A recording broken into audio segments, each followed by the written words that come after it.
메모. 자신의 기억을 위해서 짤막하게 기록으로 남기는 것. 나의 성공을 위한 손의 배려.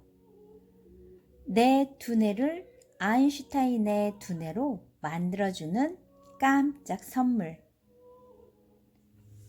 남들이 못하는 멋진 생각과 반짝이는 아이디어를 만들어내는 마법. 10초를 투자하면 10년을 지켜주는 슈퍼맨 같은 힘. 메모.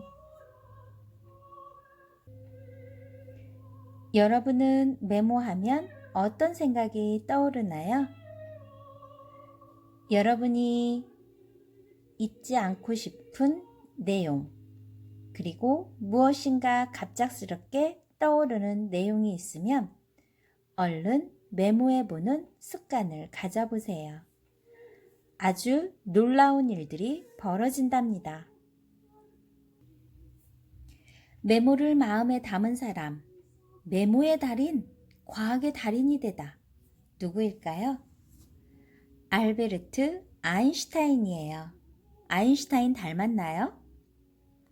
최고의 IQ를 가진 사람, 인류의 역사를 바꾼 천재 과학자, 물리학의 아버지, 1921년에 노벨 물리학상을 받은 위대한 과학자 알베르트 아인슈타인입니다.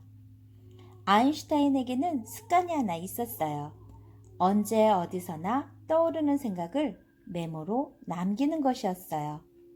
어느 날 그는 아내와 식사를 하다가 갑자기 숟가락을 놓고 옆에 있던 메모지와 볼펜을 집어들었습니다. 여보, 식사하다 말고 왜 그러세요? 나에게 굉장한 아이디어가 떠올랐어요. 말을 마치자마자 아인슈타인은 메모를 시작했습니다. 메모를 마치고 식사를 한 후에 그는 피아노를 치기 위해 앉았습니다. 그러다가 갑자기 피아노 치는 것을 멈추고 또 무엇인가를 적기 시작했습니다. 굉장한걸? 그래, 바로 이거야. 아내는 중얼거리며 메모를 하는 그를 물끄러미 바라만 보고 있었습니다. 그런 일이 자주 있었기 때문입니다.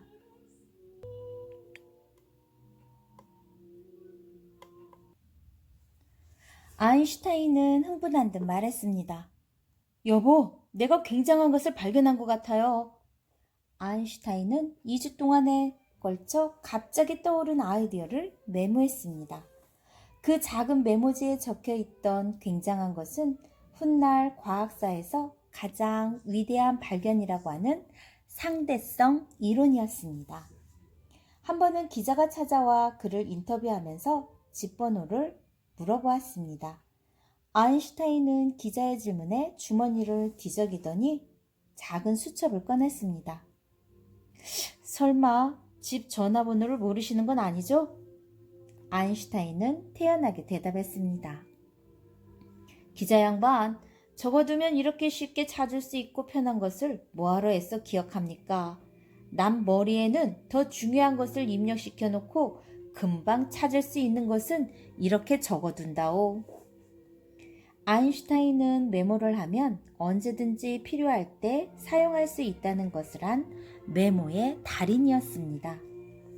메모를 자신의 도우미로 삼고 자신의 뇌는 언제나 새로운 생각을 할 수 있도록 비워둔 그는 역사에서 손꼽히는 위대한 과학자가 될 수 있었습니다. 조금 더 깊게 들어가 볼까요? 위대한 천재, 물리학자 아인슈타인. 태어난 건 독일에서 태어났지만 국적은 미국 국적을 갖고 있네요. 1879년에 태어나 1955년에 생을 마감합니다. 신분은 과학자고 성격은 정직하고 겸허하며 예지로움이 있었대요. 아인슈타인은 어려서부터 광범위한 취미를 가지고 있었으며 배움에 대한 욕구와 새로운 일에 대해 호기심이 강했어요. 그는 10살에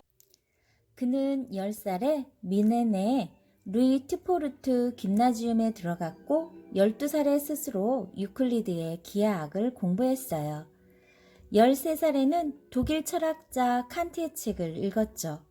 그는 독일의 군국주의 교육에 불만을 품고 17살에 독일을 떠나 스위스로 가요. 그는 추리 연방공업대학에 입학해 수학과 물리를 전공했어요. 아인슈타인은 1900년에 우수한 성적으로 국가 졸업시험에 통과하며 졸업했죠.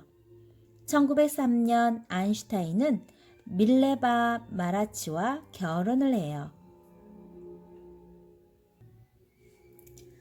1905년 아인슈타인은 물리학 연보에 과학 논문 3편을 발표해 과학 연구에 중대한 돌파구를 마련하죠.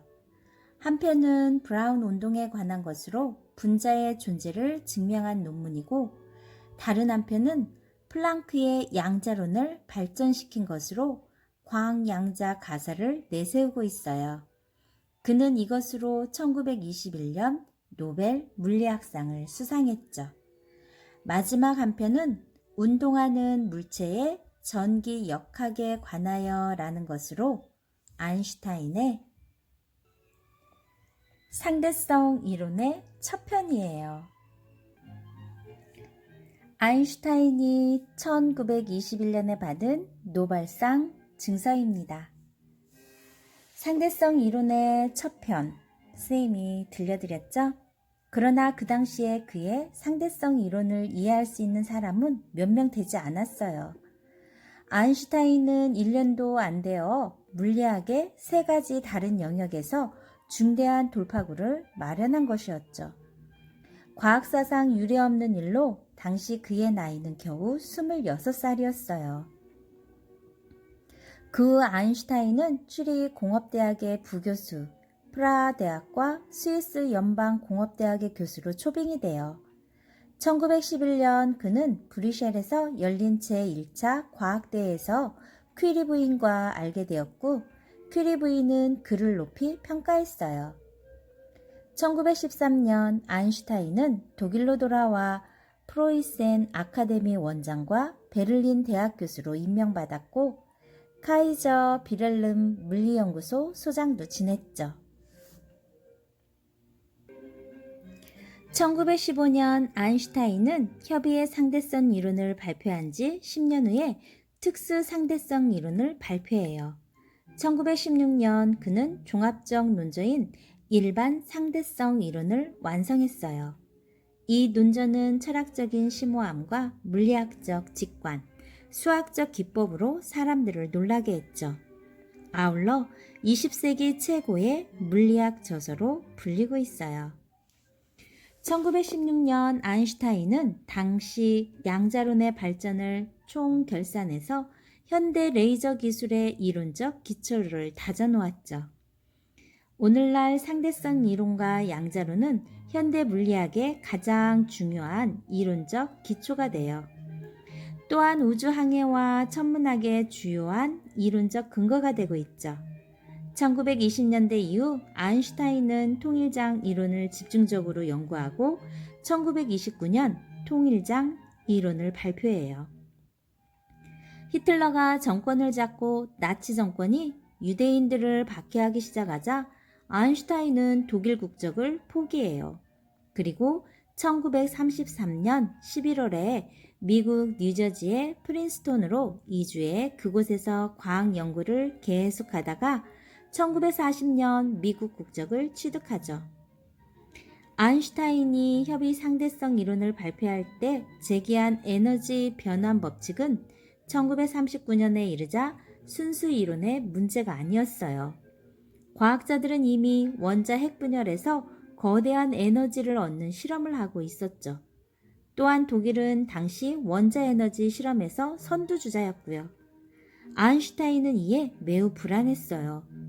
1939년 그는 루즈벨트 대통령에게 편지를 보내 원자탄의 위력을 설명하고 미국 정부에서 속히 원자탄 연구에 뛰어들기를 권해요.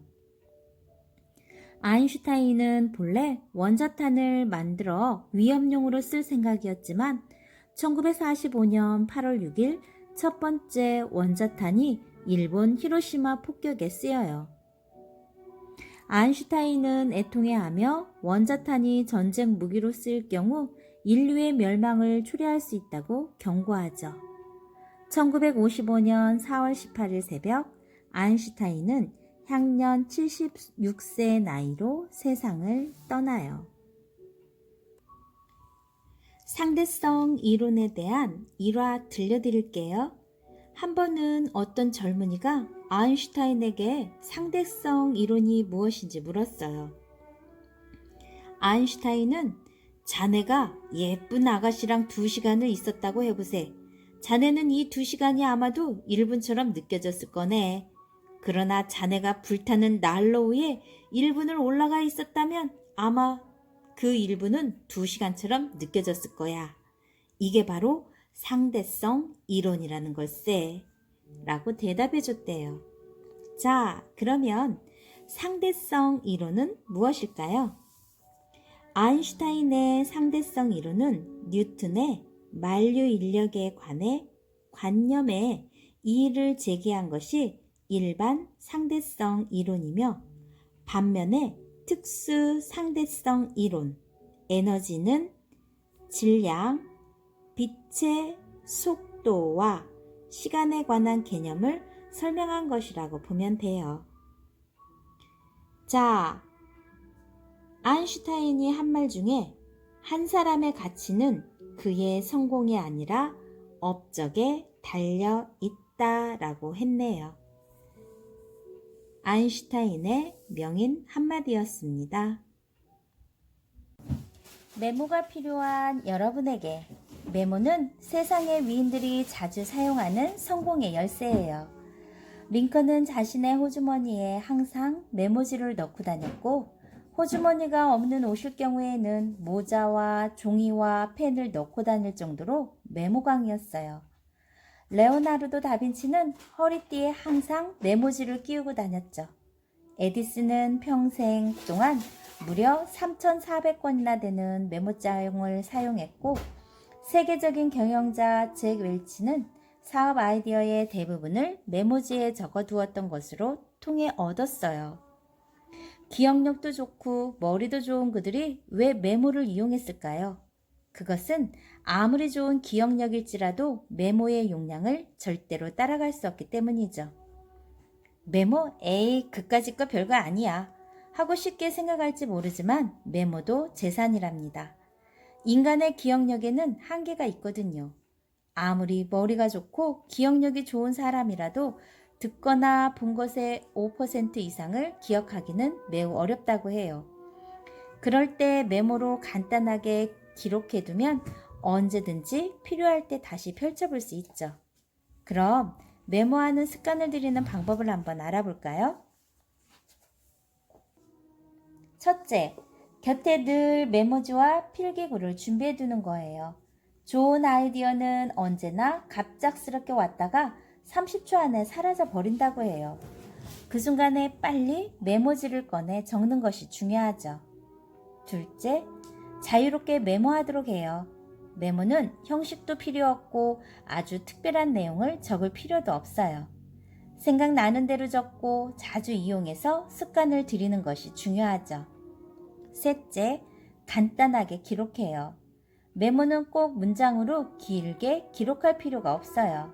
여러분만이 아는 방식으로 적되 나중에도 쉽게 생각해낼 수 있도록 짧은 설명을 곁들이면 되는 거죠. 기록하면 기억하기 쉽고 기록하면 창의력이 커져요. 메모로 여러분의 뇌를 편안하게 하고 창의력까지 쑥쑥 자라게 하는 건 어떨까요? 자유로운 나의 머릿속의 생각들을 정리할 수 있는 방법이자 스스로 보낼 수 있는 작은 생각을 커다란 결과물로 바꿀 수 있는 유일한 방법, 바로 메모입니다.